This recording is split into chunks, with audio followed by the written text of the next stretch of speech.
Hello engineers and welcome back to Civil Nirman.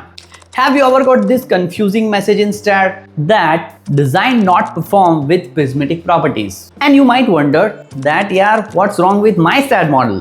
Don't worry, you are not alone. In this video, I'll break down why this happens, what STAAD means by prismatic section, and how you can fix it like a pro. Hey everyone, welcome back to Civil Nirman. If you are new here, I am Chetan, a structural engineer who helps you understand complex STAAD and design concepts in simple and practical way. So let's jump straight into this error message. See, when you run a check code all command in STAAD using BS5950 or AISC code and your members are defined using user provided table, means the UPT section, you might see something like this in your STAAD output file.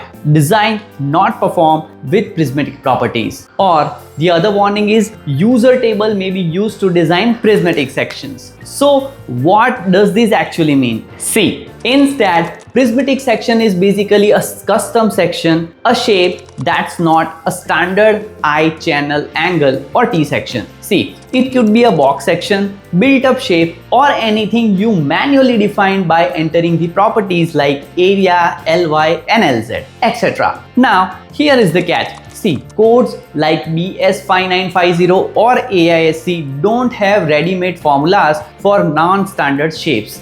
They have specific design rules only for the standard role sections like UB, UC, channels or angles. So STAAD says, hey, I don't know how to design this shape as per BS5950, so I'll skip it. And that's why you see these messages that design not perform with prismatic properties.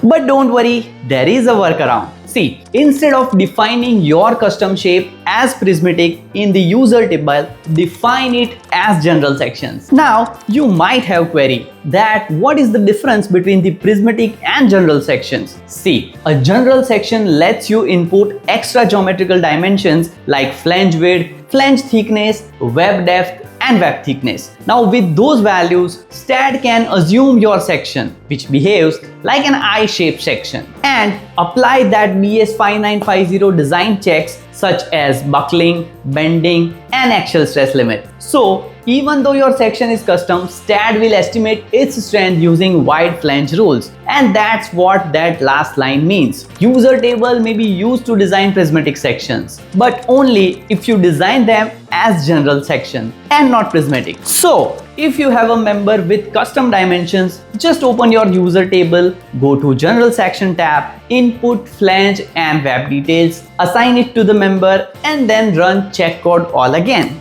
And this time you will see proper results. No skip design.